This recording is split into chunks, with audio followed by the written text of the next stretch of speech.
ay pangunahan ko muna po kayo sa panalangin. Tayo po ay magsiyoko.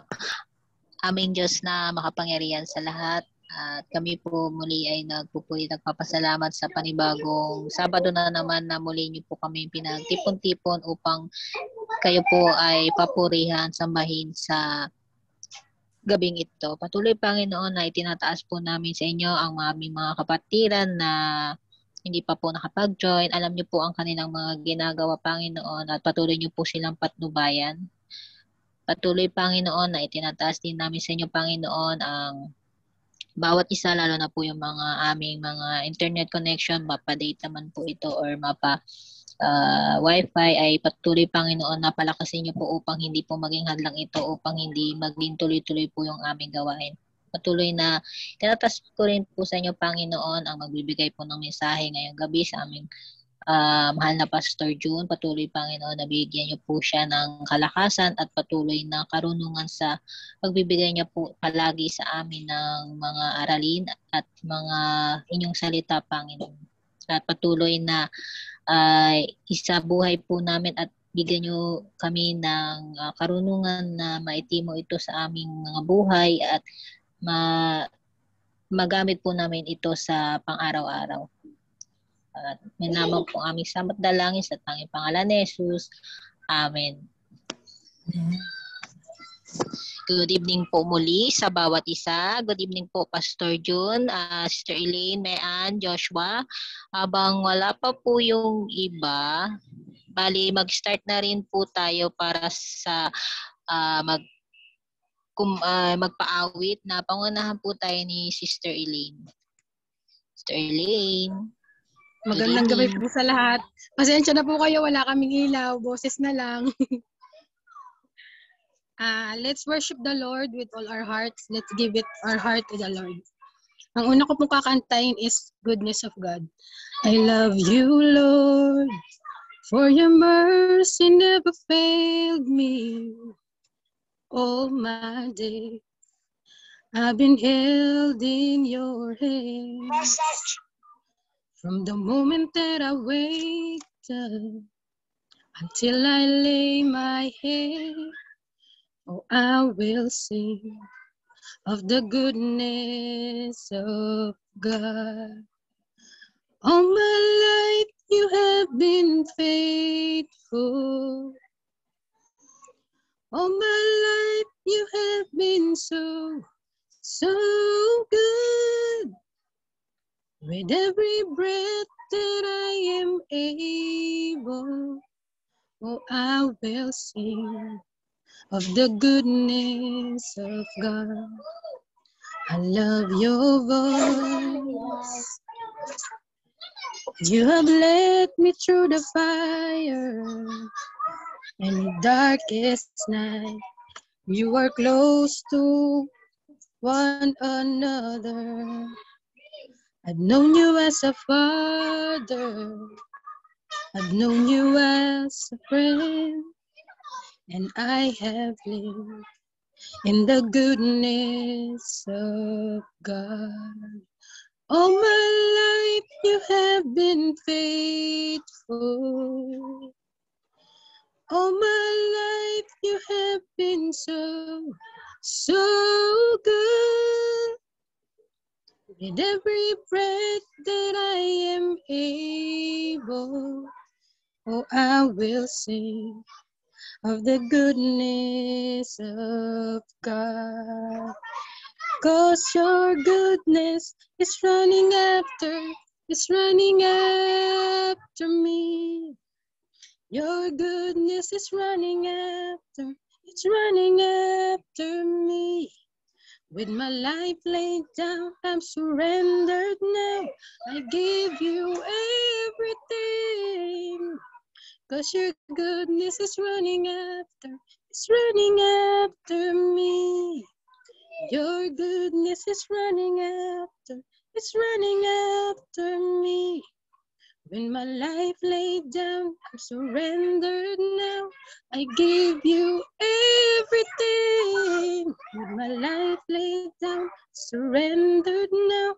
I give you everything. have been faithful. All my life you have been so, so good. With every breath that I am able, I will sing of the goodness of God. Ang next song ko po is I Keep Falling in Love with You, Lord. Meron po akong verse dito, Psalm 86 verse 5. For you, Lord, are kind and ready to forgive, rich in faithful love to all who call on you. I have found in your embrace, covered by your love. You're my deepest dream, I know. Your love so strong, Spirit come. You lift me up to heaven's door. You restore my soul. I can't live without your touch. I need you so much. I need you more. You're my rock and my redeemer, the rock on which I stand. Yeah, yeah. I keep falling in love with you, Lord. Every beat of my heart, breath that I take, through the seasons that change, your love remains my hiding place, my home, falling in love. All these pieces, broken and scattered, in mercy gathered, mended and whole, empty-handed, but not forsaken. I've been set free. I've been set free. Oh, amazing grace, how sweet the sound that saved a wretch like me. Whoa, I once was lost, but now I'm found. Was blind, but now I see. Oh, I can see you now. Oh, I can see the love in your eyes. Laying yourself down,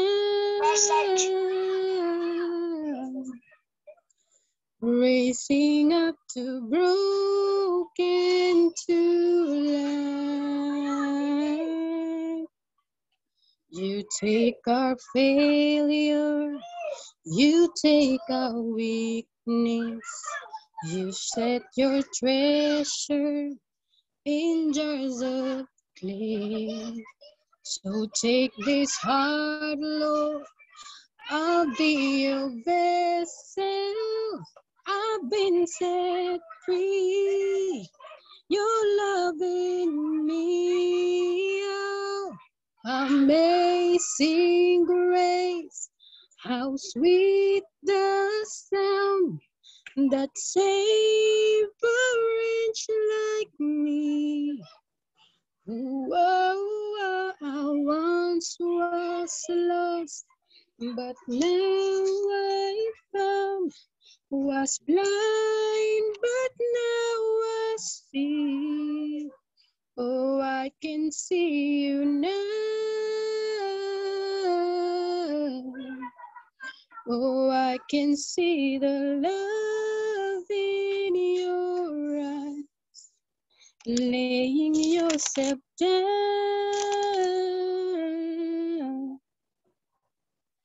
broken at the broken till life. As last song ko po is, Our Lord is real, our way maker.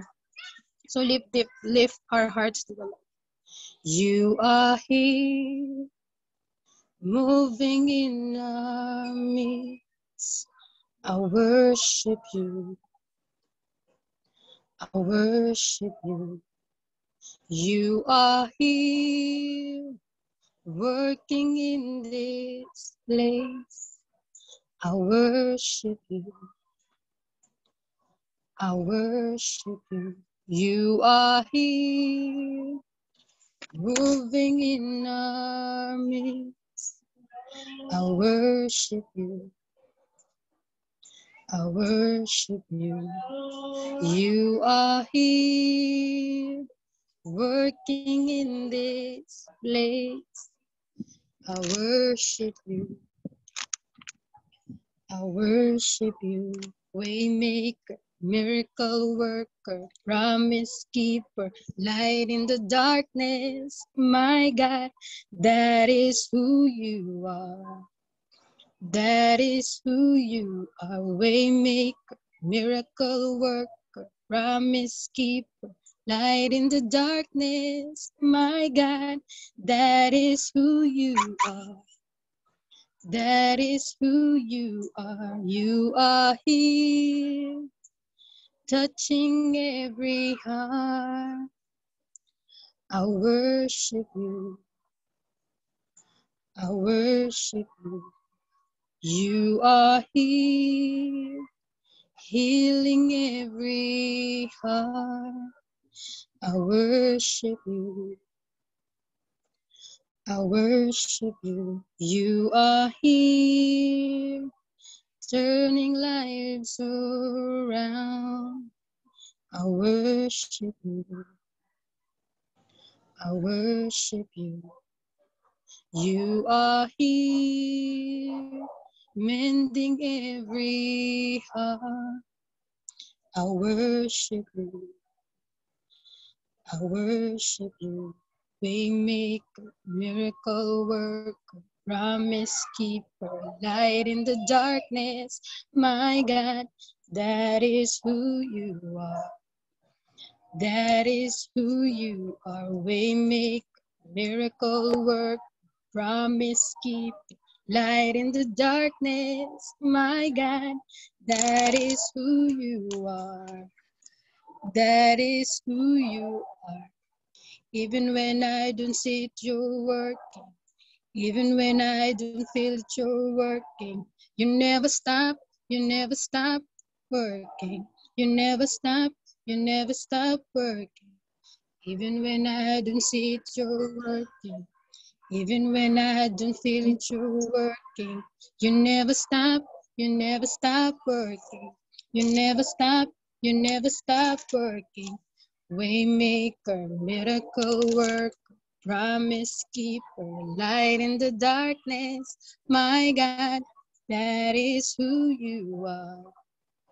That is who you are. Waymaker, miracle worker, promise keeper, light in the darkness. My God, that is who you are. That is who you are. Thank you po sa Panginoon po ang pagpupuri. Salamat. Thank you, Elaine, sa iyong mapagpalang pag-praise and worship. Patuloy na i-bless ka ng Panginoon na patuloy kang magamit para sa ating mga gawain. At after po ay tayo po ay mag-games. At pangunahan po tayo ng ating pinakamamahal na Crisante Catarinen. Casey. Ayan. Good evening po sa lahat. Kung pwede po pa-open ang mga video. Kung kaya. Joshua. Ayan, Joshua. Kiana. We miss you. Mean. Pa-turn on ng mga video. Mag-open na kayo ng mga cam nyo at makita namin yung mga mukha nyo. Diyos. Ayan. Sorry, basta wala sila Mukhang- Jody na late ang kanilang school. Late ang class nila, may klase pa sila hanggang ngayon. Na-try nilang humabol. Sila yata Bale, klase. konti tayo ngayon. Bale, iyan ko ng group 1 si Ate Rhea. Group 2, Elaine. Group 1, Cheche.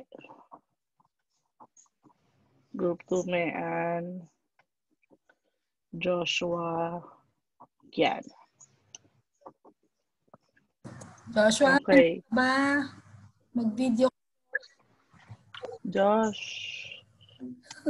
It's Josh. time is there, 3 a.m. Andun siya kay tatay, Yes. kay nanay. 3:35. Joshua. Josh, video ka, game tayo. Kaya na, mayan. Open niyo yung mga video niyo. Sayang mga gwapo at gandang mukha.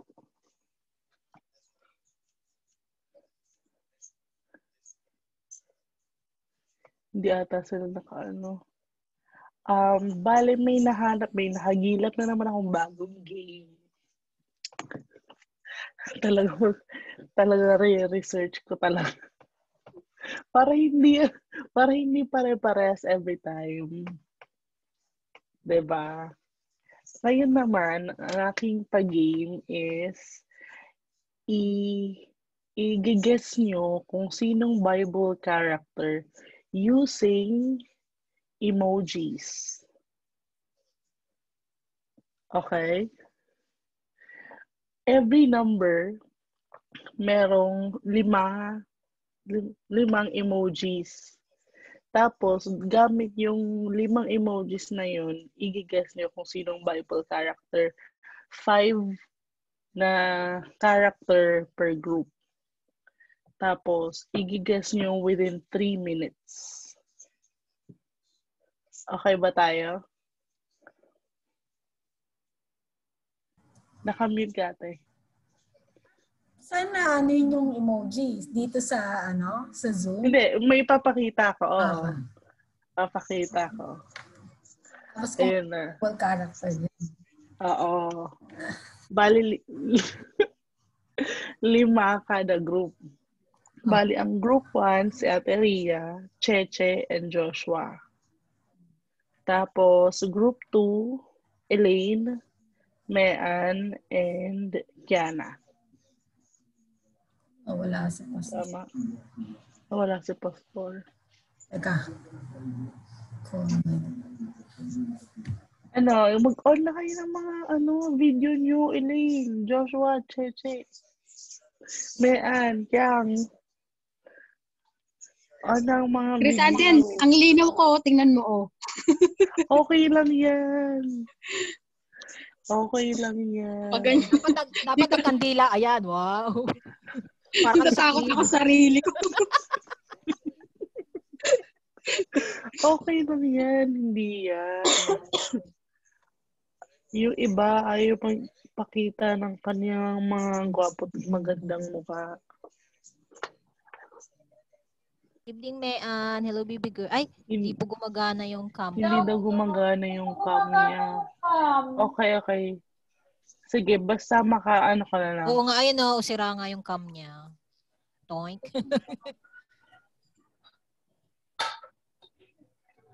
Kiana, magpakita ka na, Kiana. Kiana. Kulang ang energy pag wala ka. Kiyang. Bali, yun na nga. Group 1, si Ate Rhea, Cheche, and Joshua. Tapos group 2, Elaine, Mean, Kiana. Sino mong una? Group 1 or group 2? Anong group ba tayo nag-start last time? Para nag-start ata tayo last time. Group 2 ata tayo nag-start last time eh. So yan, 2.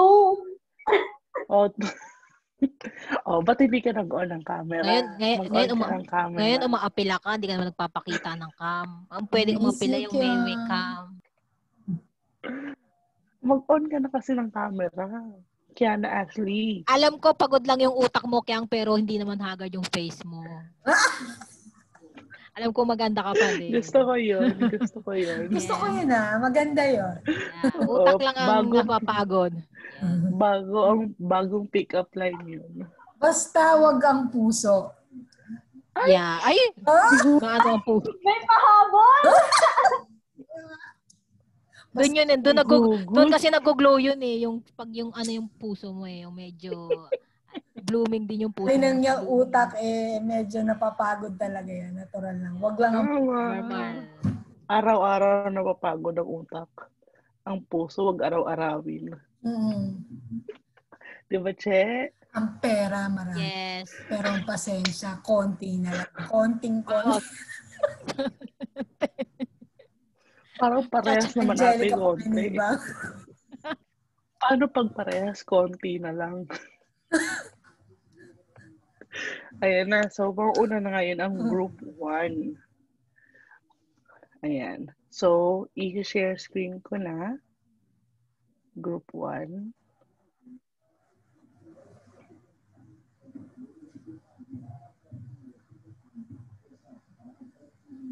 Share screen.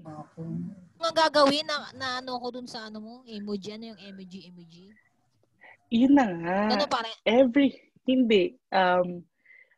Yung, di ba last time picture talaga? Ngayon naman emoji. May 5 emoji every number. Tapos, every number may Bible character. Tapos, i-guess niyo siya within 3 minutes. Puro Bible character lang, gano'n. Oo. Puro Bible character. Okay. Puro English, ano ba yan? English na name o Tagalog names? English names lahat? English. Yeah. Yan.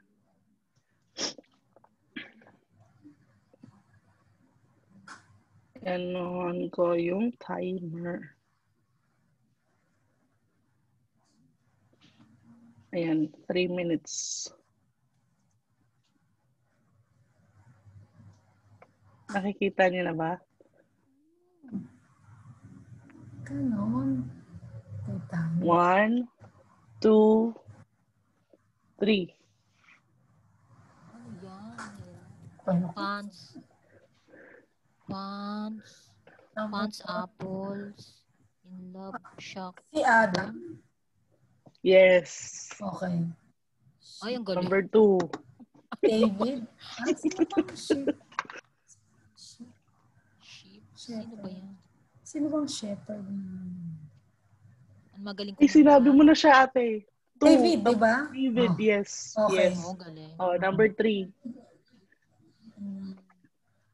Joseph. Ano yan? No. Abraham. Yes. Girl. Galing Peter. Ayos Peter. na! Number 4, Peter. Galing. Oh. Number 5, 5. Jonah. Tama. Jonah. Yes. Okay. Maganda tong game na to, in fairness.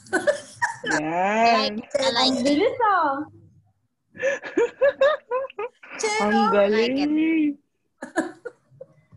Yang, Ang ba't ganun yung time? galing, Ang bilis. Yang, galingan mo. Hi, Dea. Hindi ko ipapakita yung time Hindi ko ipapakita yung time para Iba tayo ngayon, Che. surprise. Para surprise. Meron ngayon, te. At bakit parang yung utak natin, te? Ibig sabihin, hindi pagod ang utak. Ayan na. Hindi ko mapakita yung yung time nyo kanina para surprise. Parang walang 1 minute yun. Kaya nga, go Ate Elaine! Yang! Ayan na. Sige, kaya natin yan. Okay. Daniel, number 1. Oh, Wait lang, Dea, wala pa. Wait. Number 2, ayan! Wala pa. 1, 2, 3, go. Number Oh, 1, sige, Daniel. go. Mas mabilis Okay. sa kanila. Number 2, Moises. Moises. Oh. Number 3, 3, Gulayat. Oh, Gulayat. 3. Number 4, Eve. Oh. Eva. Next. Number 5, Noah. Aba. Yung madali lang pala talaga yung yung mga tanong.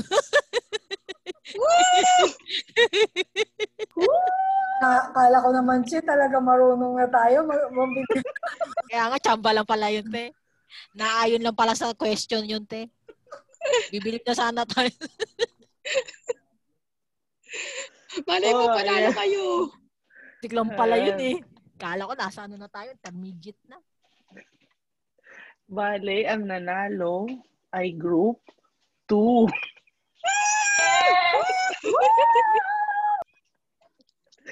Meron pa silang natirang... May ganun pa Ay, tayo, ibali yung... Judge. Meron pa silang natirang 2 minutes and 38 seconds. Ang group 1, meron pa silang 2 minutes and 4 seconds. Ay, kasi nakaano So, kasi tayo. malayo. Nakakam kasi tayo, kaya yung natin, pressured tayo. Nakikita natin yung isa't isa eh. Dapat pala hindi tayo nag-cam. Yun pala yung technique. Na-pressure tayo eh. Magkatingin na tayo. Nagkikita tayo. Hindi mo sila. So, wala silang kami. ang ating punishment is walang kamatayang TikTok. Yan. Simulan mo na, Che. I'm not prepared kasi hindi na ako Ate Che. Ayan, may nagre-request siya. Nakakahiya naman. Wala nga akong alam na TikTok ngayon. Ha, yung pamparampam. Wala ba si Christian ngayon? May Ana, nakikita kita sa story. Baka... Sila Mean. Dapat si Mean na lang Group ko si Mean. Sino ba yung group 1 na ka-group namin?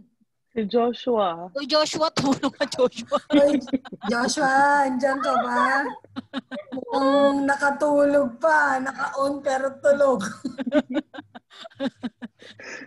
Anong oras na ba? Josh, 3:46.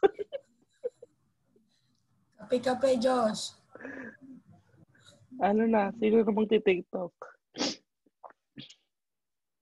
Nakamute ka siya. I'm not prepared kasi wala akong alam na TikTok ngayon. Sige, ano na lang. Bible verse. Okay. Sige, ako na lang. 2. 2 pa?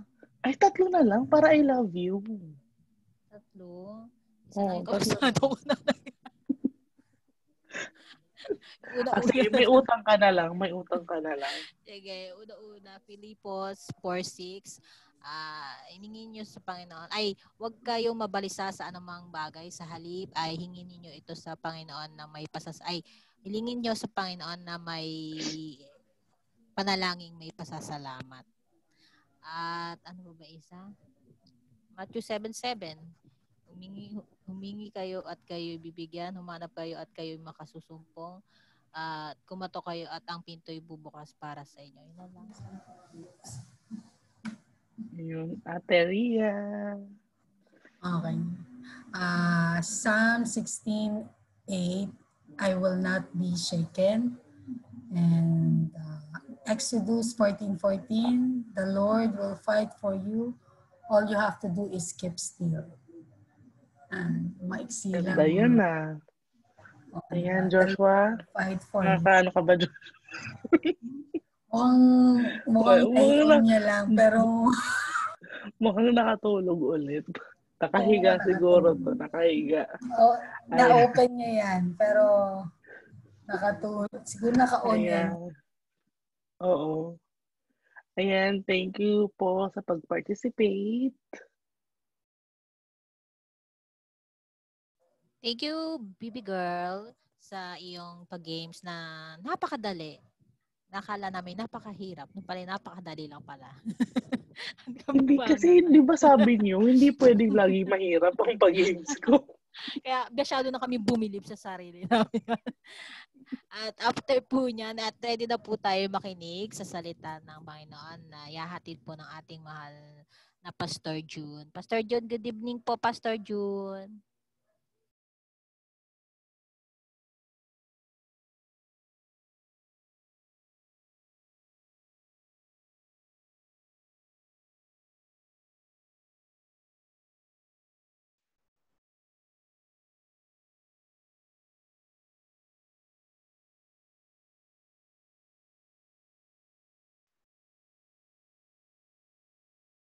Good evening. Narinig niyo ako?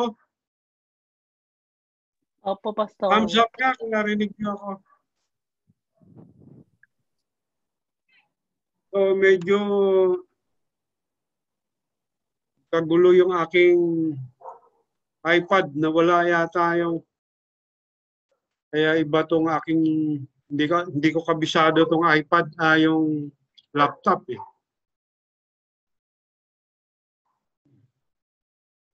Ilan ba ang participants ngayon? 9 po. Ilan ba naka-tune in?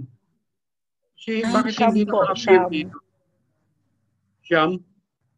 Siyam, Pastor. Okay. So maganda yung topic natin ngayon kasi it's about live-in. At saka yung tanan. Yan. Gandang topic ito, magandang pag-usapan ito.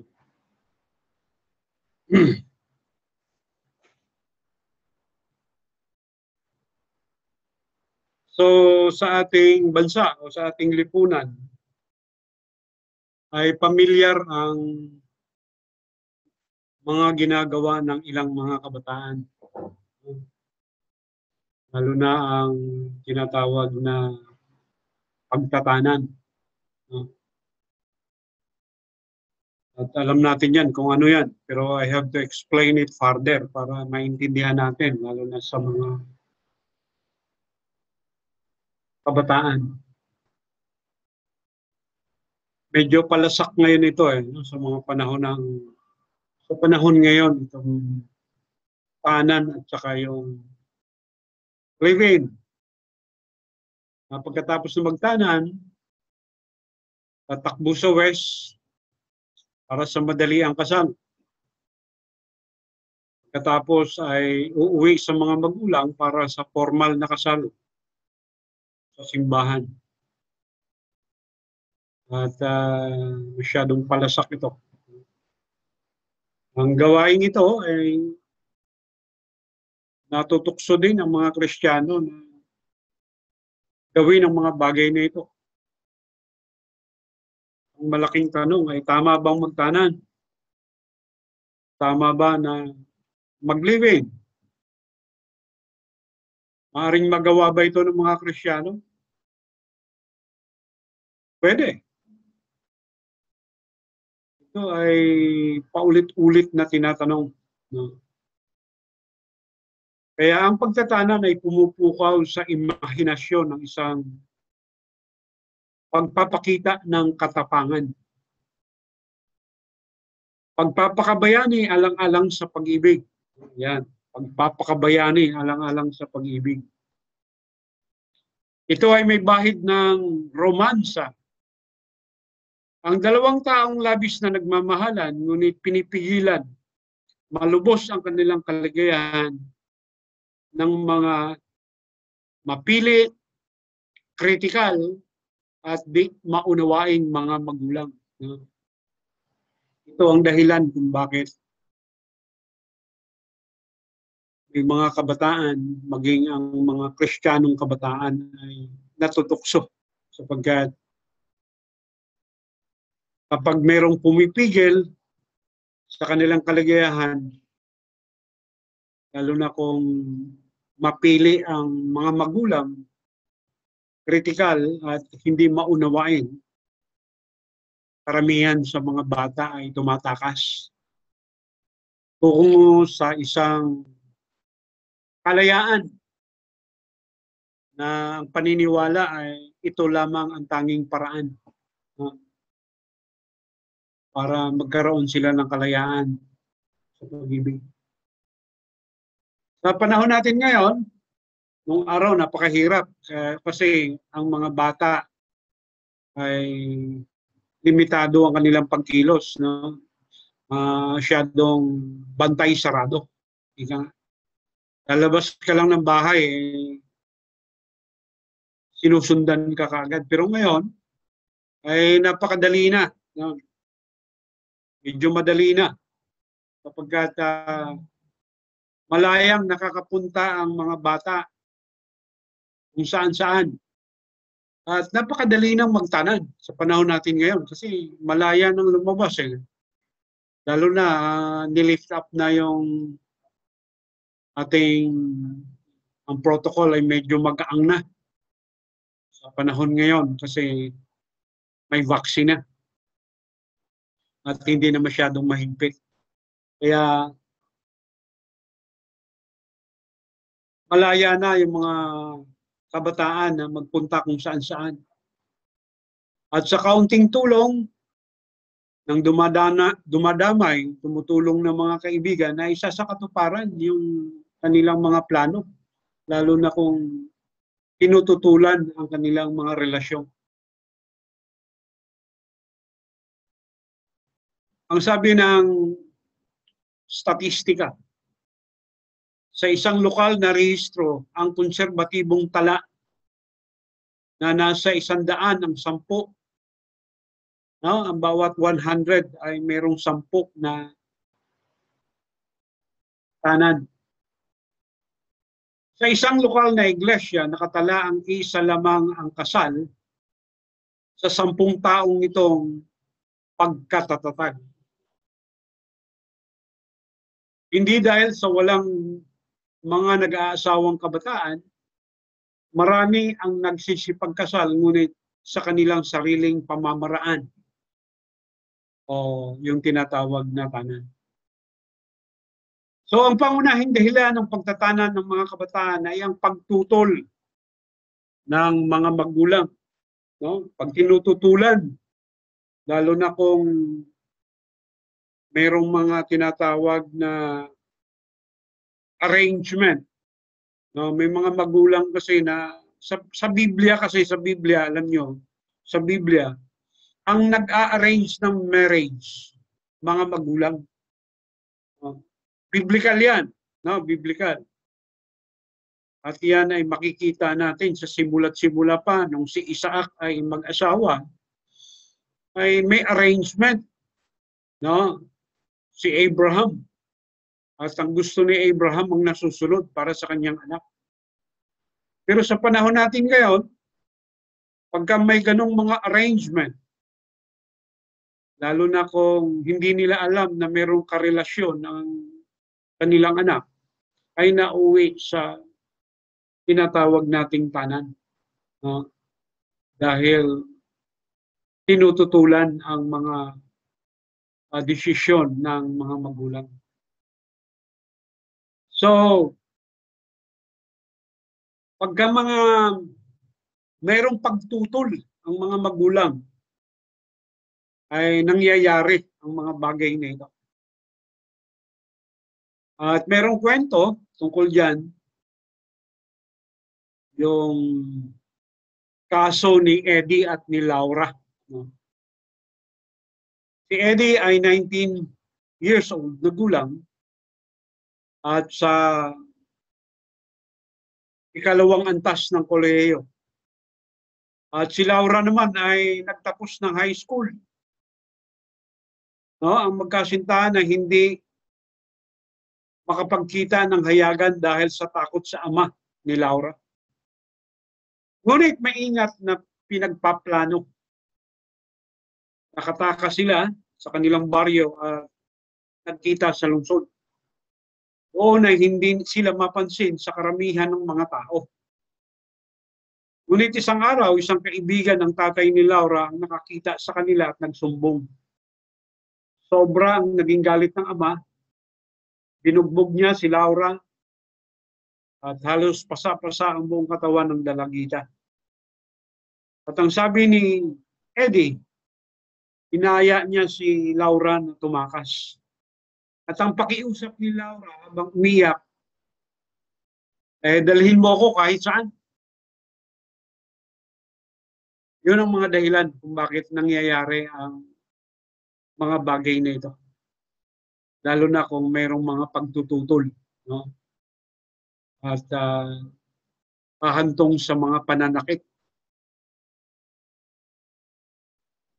So, ano ang dapat gawin Ano ang dapat nating gawin sa mga bagay na ito? Ano sa tingin nyo? Kung merong tumututol sa isang relasyon at sasabihin napakabata pa, nag-aaral pa, yan ang mga dahilan, no? Kaya kung itatanan, malaking katanungan kaya mo bang suportahan ang iyong pag-aasawa? Saan kayo titira? Yan ang mga katanungan. Ano ang gagawin ninyo?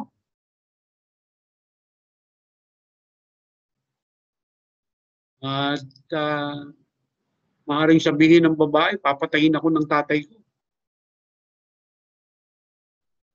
Paano na lang ang aking edukasyon, ang aking pag-aaral? Maraming guguho ng mga pangarap, lalo na kung mabuntis ang isang babae. No? Kaya kailangan pinag-iisipan mabuti, hindi yung dahil sa kapusukan ay isakatuparan yung mga pinaplano. Dahil sa pagtutol ng mga magulang. Kaya napaka-importante na maintindihan natin ang mga bagay na ito. No? Na kaya't nais ng mga magulang na kailangan paghandaan ng mga bagay na ito. Kapagkat sa murang kaisipan ng mga kabataan, ang ganitong pamamaraan ay napakadelikado at very risky. Kaya ang mga magulang ay tumututol. May dahilan naman ang kanilang mga pagtutol. Lalo na kung mga bata pa nga ang magkarelasyon. Kaya napaka-importante ng mga bagay na ito na maintindihan natin, lalo na sa mga kabataan, mga kabataang Kristiyano. Sapagkat palasak na ngayon ito Ito ang nangyayari pagka hindi nasunod ang gusto, lalo na pag pinaghihigpitan, ay nauuwi sa ganito ang isang relasyon. At sa bandang huli ay ang pagsisisi, no? Walang pagsisisi na nauuna, hindi laging nasa huli. So, dapat nating tandaan na alam ng karamihan ng mga magulang ang kanilang obligasyon sa kanilang mga anak. Gayunman, dapat din nating aminin ang katotohanan na tayo isang mahirap na bansa. Sa ating pagtutulungan bilang mga miyembro ng sambayanan, ang pag-ibig ng Diyos ay lumalawak sa ating kalagitnaan. Kaya pag-isipang mabuti ang isyong ito sapagkat habang ang isang Kristiyano ay binata o dalaga, wala siyang pinansyal na responsibilidad sa isang asawa o mga anak. Kapag nag-asawa na habang buhay itong pananagutan, ang pagiging binata o dalaga ay nagbibigay sa iyo ng kalayaang di na maulit upang makatulong sa pamilya ng 1 o 2 taon. No, kaya kung naalala nyo, mayroon tayong mga pinaaral na mga estudyante, tinulungan ng iglesia hanggang sa makatapos. Pero mayroong covenant yon, no? Mayroong covenant, yung mga pinaaral. Ang covenant, nung ako po ay nagpapastor dyan, Disciples of Christ Ministry pa noon, ay kailangan mag-serve ng 2 taon ang tinulungan ng iglesia na makatapos bago siya ay lumipat sa ibang iglesia para sa kanyang ministeryo. Ganun ang mga covenant. At may isa pa akong covenant na pinagkasunduan dyan na yung hindi patatangay. Yung tawag dito. Yung halimbawa,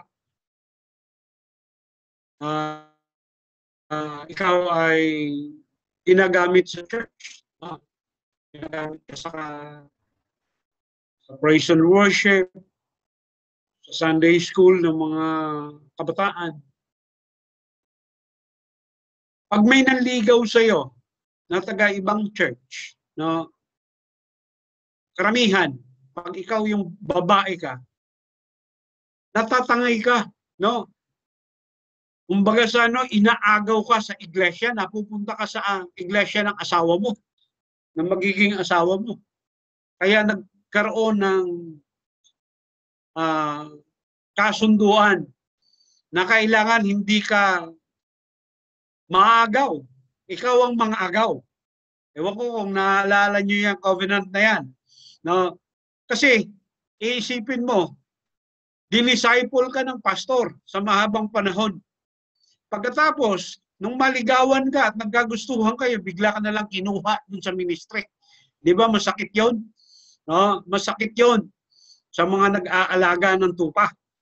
Kaya nagkaroon ng mga covenant na gano'n, na hindi basta-basta. No? Yung may termino akong ginamit dyan eh. Nakalimutan ko lang, mamaya siguro maalaala ko. Yung hindi na maagaw eh. Bihag! Yung bihagin. Bihagin ang lalaking ito o babaeng ito sa ministeryo. Ganun ang nangyayari karamihan. Pagka nag-asawa o kaya nagtanan, bihag na. No? Dala na ng lalaki kung saan siya nagmi-ministeryo, yung babae, kasama na rin. Naiiwan yung iglesia na talunan pag ganun ang nangyayari. Kaya kasama yan sa mga kasunduan na itinatag natin, lalo na sa mga kabataan. Lalo na ang mga tinulungan ng mga iglesia na mag-aral sa Bible School. Kailangan kang mag-serve ng 2 years. Kailangan mo na ang serbisyo na 2 years. Para yan sa mga Kristiyano. No? Kaya kapag nag-asawa na, habang buhay na itong pananagutan, ang iyong pagiging binata o dalaga ay nagbibigay sa iyo ng kalayaang di na mauulit upang makatulong sa pamilya ng 1 o 2 taon. Hindi lamang sa iglesia, no? Kundi ang importante sa lahat ay sa pamilya. Kailangan muna tayong ay makatulong sa ating mga magulang. Kaya nga tayo pinaaral para pag nakatapos ay makatulong tayo sa ating mga kapatid na nag-aaral. At yan ay hindi mabigat. Kung meron man tayong karelasyon o nagpaplanong mag-asawa, kailangan nating sabihin ang katotohanan na meron pa tayong mga responsibilidad. Meron tayong responsibilidad at hindi natin dapat yan ilihim tayong tungkulin sa ating mga pamilya. At marahil kung sino man yung nagustuhan natin, ay mayroon din siya sa kanyang mga pamilya. Kaya kung yan ay maliwanag na pinagkasunduan, hindi magiging sagabal sa kanilang pag-aasawa, sa kanilang buhay, no? Sa kanilang buhay. Kaya ang pagtatanan ay ipinagbabawal, no? Hindi po accept ng iglesia yan, yung tanan. Kaya kasama yan sa mga kasunduan na pag nagtanan, ay hindi pwedeng ikasal sa loob ng iglesia. Tama yan, no? Hindi pwedeng ikasal sa loob ng iglesia. Kaya maraming pangyayari na yan dyan sa atin. No? Pero hindi iiwanan ng pastor. Tutulungan pa rin sila, pero ang kasunduan dyan ay walang kasalan na mangyayari sa loob ng iglesia. Yan ang naging maliwanag na kasunduan. So, Dapat nating makita yan. Ano? Dapat nating makita yan. Ang mga magulang ay maaaring may iba pang mga pagtutol, ngunit dapat nating alalahanin na paglipas ng taon ay mayroon na silang mas malawak na pananaw at karunungan. Nakikita ng mga kabataan ng kanilang mga magulang sa likod ng silakbo ng damdamin at romansa. Kaya sa tingin nila ang mga magulang ay mahigpit, malupit, di makatwiran. Mabuti pa para sa mga Kristiyano ang pag-aralan ang mga argumento ng mga nakakatanda sapagkat walang matinong magulang, Kristiyano man o hindi, ay ang sadyang hahadlang sa kaligayahan ng mga anak. Ibinigay ng Diyos ang mga magulang para sa kabutihan ng mga anak. Ang pangkalahatang turo ng banal na kasulatan ay nangangahulugan na ang mga Kristiyano ay hindi maaring magtanan. Tandaan natin, may isang utos sa matandang tipan na inulit sa bagong tipan. Ano yan? Makikita natin yan sa Exodus 20, verse 12. Na ang sabi rito, igalang ninyo ang inyong mga ama't ina. Sa gayoy mabubuhay kayo ng matagal sa lupaing ibinigay ko sa inyo. No? Ang paggalang ay ang pagsunod sa kagustuhan ng mga magulang. Hindi naman tinututulan ng relasyon, kundi dapat paghandaan, ilagay sa tama na panahon. No? Hindi dahil may tumututol, no? Hinihigpitan, ay magtatanan. No? Hindi ganon ang solusyon. Kaya merong inuutos ang Panginoon sa banal na kasulatan na dapat nating igalang ang ating mga magulang. At bibigyan tayo ng mahabang buhay sa lupaing ibinigay ng Diyos. Sa Ephesians chapter 6 verse 1 and 2, no?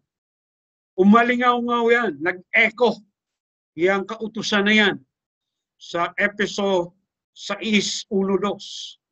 Ang sabi ni Pablo sa Bagong Tipan, mga anak, sundin ninyo ang inyong mga magulang, alang-alang sa Panginoon sapagkat ito ang nararapat.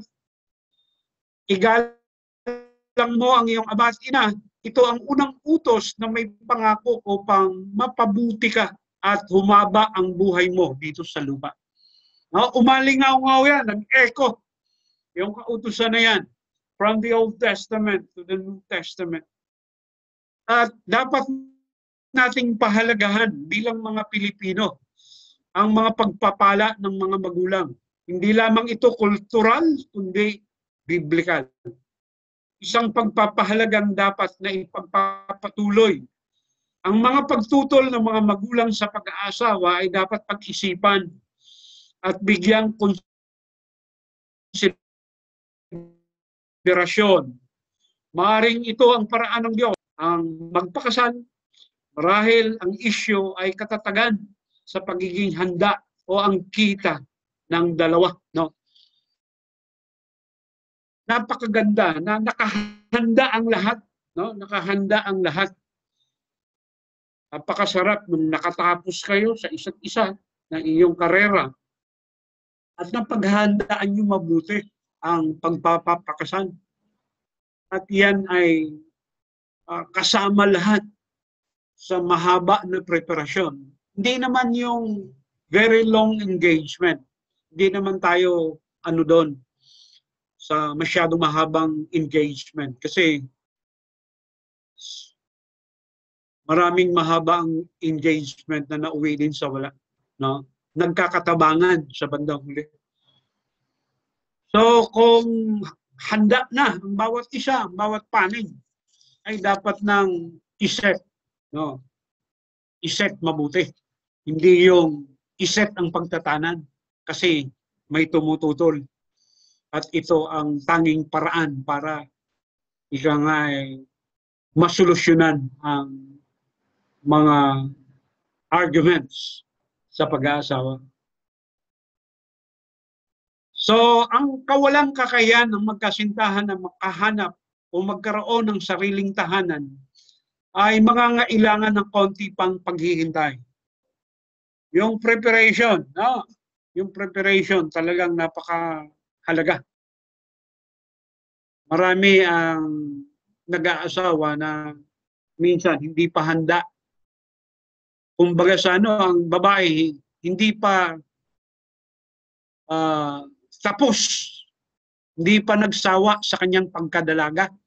At ganoon din yung lalaki. No? Hindi pa tapos ang kanyang pagkabinata. Kaya nung mag-asawa silang ng maaga, doon pa lang nagbibinata. Kaya may kasabihan tayo kung kailan nag-asawa, tsaka pa lang nagdadalaga. Kung kailan may asawa na, tsaka pa lang nagbibinata. Oh, yan.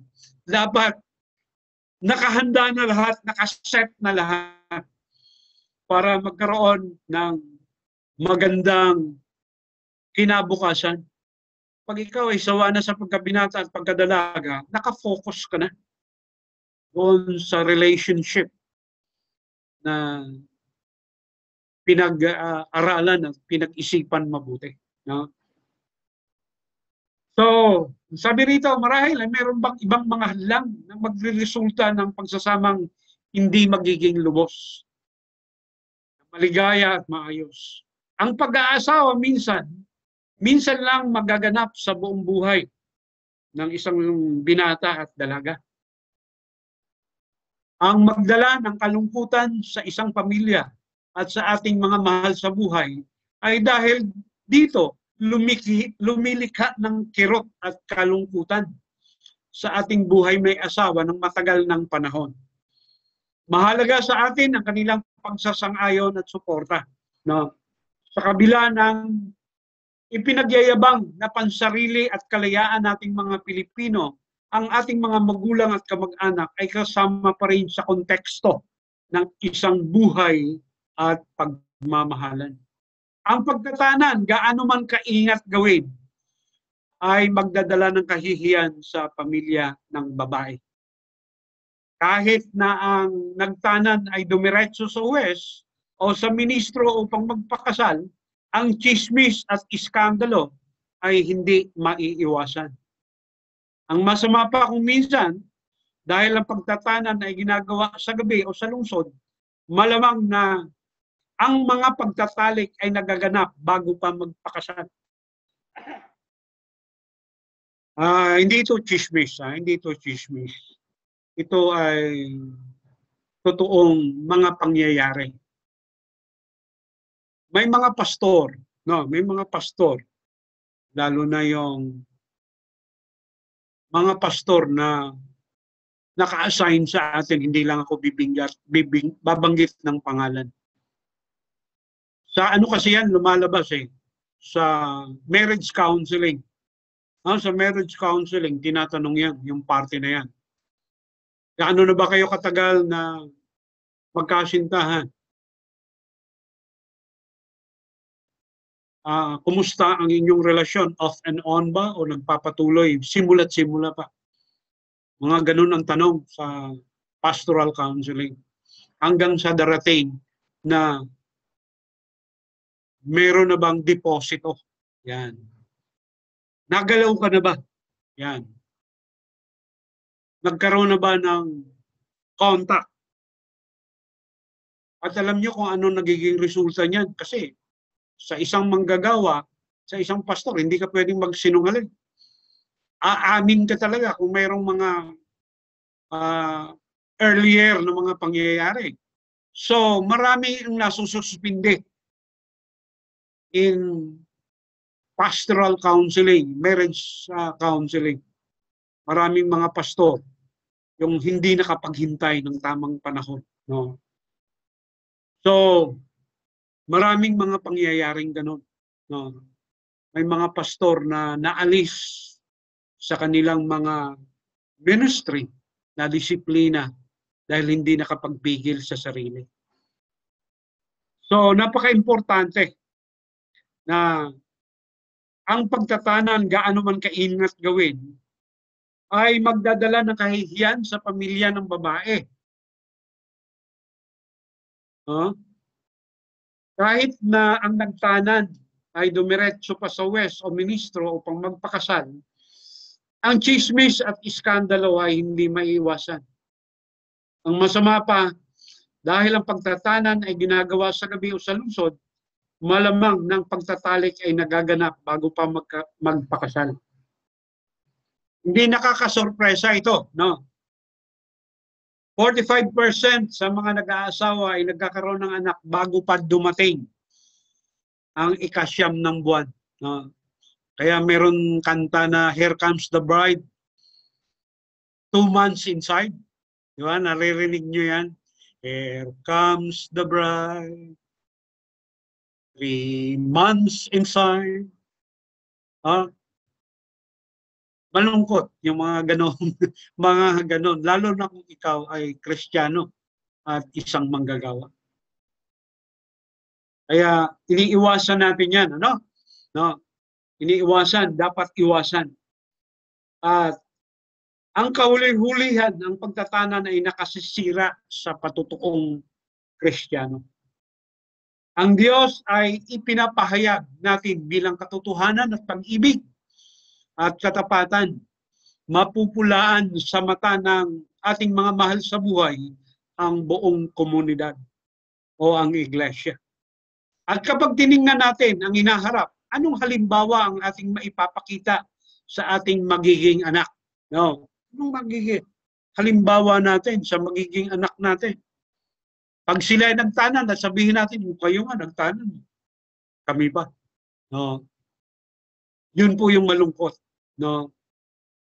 Kailangan magpapakita tayo ng halimbawa sa ating mga anak at sa mga kabataan na maaring mapailalim sa ating mga pamamahala. So, merong mga bagay patungkol sa pagtatanan na tuwirang hindi kasiya-siya. Sabi ni William Orr, no, quote ko, ang kanyang aklat na Love, Courtship, and Marriage. Dinadaya nito ang bawat isa at inaalis ang pinakamahalagang karanasan sa buhay. Yan yung sabi niya. Ang isang kasalan at ang lahat nitong garbo ay isang pinakatatanging alaala sa buhay. No? Lahat ng mga kababaihan ay pangarap ang maayos at magandang kasal. Di ba? Lahat po yan ay nangangarap ng mga kabataan. Kaya, sabi niya uli, ang lahat nitong garbo ay isang pinakatatanging alaala sa buhay. Remembrance mo yon, no? Ng isang babae at ng isang lalaki. Lalo na kung madadala niya ang kanyang mapapangasawa sa altar ng ika nga malinis. No? May belo. No? Alam niyo ba ang ibig sabihin ng belo? Anong ibig sabihin ng belo? Yung ikinakasal ay may belo. Sige nga, mag-react nga kayo. Ano ba ang ibig sabihin ng may belo? Pag ikinasal ay suot yung belo. Pagiging birhen daw po yung pastor. Ha? Sinabi po nung, pagiging ano po daw yun, yung birhen po daw po yung babae bago ikasal. Yun, tama. Ibig sabihin hindi pa nagalaw. Kaya nagbebelo. Ang simbolo ng belo ay wala pang, hindi pa nagagalaw. Isang birhin. Yan. Kaya may nakikita tayong mga kinakasal, walang belo. Ibig sabihin, may laman. Kung may laman ka na ikakasal, huwag ka na magbelo. Kasi ang simbolo ng belo ay birhin. No? Ewan ko kung salamat, Che, at na ano mo yun. Saan mo narinig yan? Nabasa mo ba yan? O narinig mo yan sa mga kasalan, sa mga sermon? Opo. Sa sermon. Minsan kasi sinisermon ko yan. Yung mga bagay na yan. Para maging paalaala. No? Napakasarap na ihahatid mo sa altar ang iyong mapapangasawa na ika nga'y malinis, walang kulubot sa harapan ng Panginoon. No, hindi lamang sa babae, kundi sa lalaki. No, pareho yan. No, kaya yung pangliligaw ay sa isang Kristiyano dapat yun na yun. Yung first love niya, magiging last love niya talaga. Mga ganun ba? No. Pero sa ngayon, parang ano na yan eh. Parang hindi na natural yan. No? Sa ngayon, parang ano na eh, masyado ng palasak ng mga ganun. Hindi na uso sa henerasyon ngayon ng mga kabataan. Malaki na ang nabago mula sa simula hanggang sa panahon natin. Diba? So, napaka-importante na maintindihan ito ng mga kabataan. No? Yung mga kadalagahan natin dyan na ika nga ay nagsisimula pa lamang. No? Nai-enjoy nila yung kanilang love life. No? Kaya siguraduhin natin. No? Kailangan sigurado. No? Kaya kailangan natin, hindi natin ibibigay yung ating sarili sa mga nanliligaw sa atin o sa ating mga karelasyon. Ingatan. No? Kailangan ang pang-iingat. Kailangan ang respeto sa isa't isa. Para ika nga magkaroon ng lubos na kaligayahan pagdating nila doon sa altar. Lalo na sa unang gabi ng kanilang pagsasama bilang mag-asawa. So, ang pagtatanan ay kinokondem ng mga Kristiyano. No? Sabi rito, di ba pag-ibig ang pinakamahalagang elemento ng pag-aasawa? Ang marriage certificate ay kapirasong papel lamang. Kaya't hindi ito mahalaga sa kaligayahan ng mag-asawa. Ang magkalibin ay tulad rin ng ibang nagpapakasal. Basta ang dalaga ay nagmamahalan sa isa't isa. Mapasok na tayo dito po sa live-in. Bakit naging ganito kababa ang pamantayang moral ng mga nagsisipag-aral ng Biblia sa ilang mga grupo? Ipinapakita nito na kung gaano ang kasalukuyang moralidad ng sanlibutan ay nakaugat na sa isipan ng maraming kabataan ngayon. Ngunit, ang seminaristang, mayroong seminarista, itong si, yung pangalan nitong isang seminarista na ito, nakalimutan ko yung pangalan niya, ay marami siyang ipinunto, no? Lalo na sa mga mag-asawang ika nga sa mga nagsasama, yung mga nagli-live-in, no? Napakarami ang mga wasak na tahanan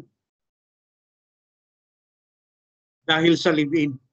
Ang talo talaga rito ay ang babae. Pag nag-live-in, pagka ika nga nagbunga ang pagsasama, ang tanging natatalo ay ang mga kababaihan pagdating sa live-in. So, ipagpapatuloy natin sa susunod na yugto ang live-in. No? Kaya bibigyan natin ng maraming emphasis yan, malalim na emphasis. Yung pagsasama sapagkat maraming ika nga trouble na mangyayari pagdating ng panahon. Lalo na kung ika nga magbunga ang pagsasama pagkatapos magkahiwalay lang. So, siguro pansamantala muna nating isasara itong ating pag-aaral patungkol sa pagtatanan. Kaya tayo, kayong mga kabataan, ay huwag nawang sumagi sa isip natin yung pagtatanan. Pag ang mga magulang nyo ay tumututol sa inyong relasyon, Hindi nangangahulugan, natutol sila na kayo ay mag-asawa, hindi. Ilalagay lang natin sa tamang panahon ang lahat. Sapagkat kailangan ang malalim na paghahanda. No? Kailangan pinaghahandaan mabuti yan. Ang pag-aasawa kasi ay hindi parang kanin na isusubo mo at pagka nainitan ka ay pwede mong iluwa. Kailangan natin ang mahabang pag-aaral at panalangin, no, bilang paghahanda sa ganitong relasyon. Kaya katulad ng sinasabi ko, ang pagtatanan ay kinokondena ng Biblia. Kailangan natin igalang ang ating mga magulang. Sundin, no? Kahit na tayo ay kumikita na, may mga pagkakataon na tayo ang bumubuhay sa mga magulang natin. Pero kailangan pa rin natin sundin dahil sa kanilang karanasan. No? Ang karanasan nila ang magtuturo sa atin sa isang buhay na maligaya sapagkat karanasan eh. Meron silang experience at yun ay makakatulong. They're given by God wisdom para tulungan tayo na makapamuhay tayo ng may maligayang pamumuhay sa ating pag-aasawa. Kaya ulitin ko, ang pagtatanan ay hindi dapat gawin ng Kristiyanong kabataan. Pag-aralan at pag-isipan at sundin ang payo ng mga magulang. Huwag tayong maging suwain. Hindi kailangan nating sumunod. Pag sinusunod natin ang ating mga magulang, para rin nating sinusunod ng Diyos ang kanyang kalooban. Kaya ulitin ko, ang pagtatanan ay tinututulan ng simbahan, tinututulan ng mga sangkakristyanuhan, tinututulan din ng Diyos. Ay manalangin, aming Diyos. Tuloy kaming nagpupuri at nagpapasalamat sa gabing ito sa aming pong paksa. Langin ko, Diyos, ang mga katotohanan ito na magsilbing paalaala sa mga kabataan, lalo na sa mga Kristiyanong kabataan. Langin ko, Panginoon, na kayo po ang aming Diyos na makapangyarihan sa lahat, na magbibigay sa amin ng sapat na katyagaan, katapangan, lalo na sa larangan po ng paghihintay. At maging respeto. Ang respeto po ay patuloy na madama ng babae, ng batang babae at lalaki. Dalangin ko, Panginoon, ang mga katotohanan ito na kung huli man ito sa buhay namin, ang mensaheng ito, ay pwede pa rin namin i-apply ito sa aming mga anak, ang mga mahal namin sa buhay, na ituro sa kanila ang mga katotohanan ito para maging ehemplo tungo sa isang masaya at makabuluhang pamumuhay. Salamat po sa lahat ng ito, Panginoon. Sa inyo po ang papuri, kalwalatian, karangalan. Pangalan ni Jesus. Amen. Salamat po, Pastor, sa patuloy na pagpapaalala po, hindi lang po para sa aming mga magulang na ay kundi din sa mga kapatiran na medyo mga kadalagahan na baka nag-iisip na magtanon or ano pa man yung mga naiisip, ay patuloy na idalangin natin sa Panginoon yung lahat ng mga decision natin. Minsan nakakaisip tayo na pag pinagsasabihan tayo ng magulang natin na parang mabigat na yun, syempre magulang natin yun. Wala namang nakakasama din para sa atin. Wala namang masamang naidudulot na masama yung mga sinasabi. Minsan siguro masyadong may harsh yung pagsabi nila na way na parang hindi natin masyadong naintindihan. Pero kung patuloy natin iisipin, siguro ngayon di natin naiisip kasi medyo bata pa tayo. Pero once na naging magulang na tayo, nararamdaman natin yung pakiramdam na pagiging magulang na, ay tama nga pala yung sinabi ng nanay ko na dapat pala ganito, ganyan, ganyan. Kaya salamat po Pastor sa mga paalaala at salamat din po na sa atin, sa mga magulang na patuloy lang natin na yun, late na nga yung nasabi sa atin ni Pastor na gano'n na yung about sa Tana. Pero tuloy natin na palakihin na lang natin yung ating mga anak ayon sa disiplina at aral ng Panginoon. At maraming pong ulit salamat sa mga dumalo. Sister Eileen, salamat po. Mean, Joshua, and Dea, Kiana, Casey, at Ria. At patuloy na suportahan natin yung mga gawain natin. At yung mga kapatiran natin na wala po ngayon, hindi po nakapag-join, ay patuloy natin paalala sa kanila na umattend kay may next pa po yung ating ang mensahe ni Pastor. At patuloy na anuin po natin yung gawain natin, yung phone a friend at yung pagdadalanginan sa bawat isa. At bukas po, magkita-kita po ulit tayo. Mag-start po yung mga gawain ng mga bata ng 8:30 hanggang 9. At sa Bible Hour naman po ng 9 a.m. hanggang sa 10 a.m. para po sa ating Sunday worship po. Maraming salamat po. Pastor John, salamat po. Good evening po. Good evening. Gandang gabi. Tingin ko lang po ang lahat. Open lang natin saglit yung video. Kunan ko lang upat ng photo. Ayan. Joshua, are you there? Good morning, Joshua. Good morning, Joshua. Tulog yata eh. Wala pa sa Madilim. Yun, nagising. Kanina to. Hindi kinaya. Pero, sige po. Kiana, Dea, Mean. Ayan. Kunan ko lang po kayo ng video. Okay. 1, 2, 3, smile. Ayan.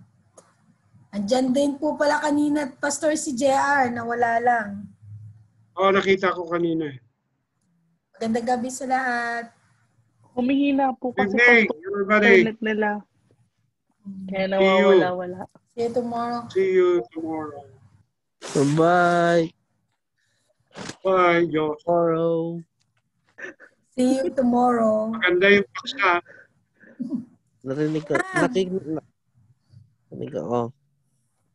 Kaya pwede ka ba bukas mag-take ng video? Oh, sige, Pastor. Thanks. Dali lang. Nandiyan ba si Kiana? And, Pagka nag-ano kayo ng announcement, lagyan nyo ng background para hindi boring. Opo, Kasi pag pina-flash nyo, Opo, pag Pastor. pinas- Inedit na po ni Jody. wag mabilis, wag mabilis. Kundi mga takes mga 1 minute na may background naman na masaya para hindi boring, no? okay. Pwedeng ganon? Opo. Ganun ang gawin Hihingi natin. lang po ni Jody yung mga program po. I-edit niya daw po para ipa-play na lang daw po. Sige. Okay. Kaya, Basta may background lang na medyo masaya habang pina-flash natin sa screen. Pina-flash natin sa screen. Para lively naman yung announcement. Hindi boring. Opo, sige, Pastor. Pastor. Sige, Bahala na kayong mamili ng song, ng background.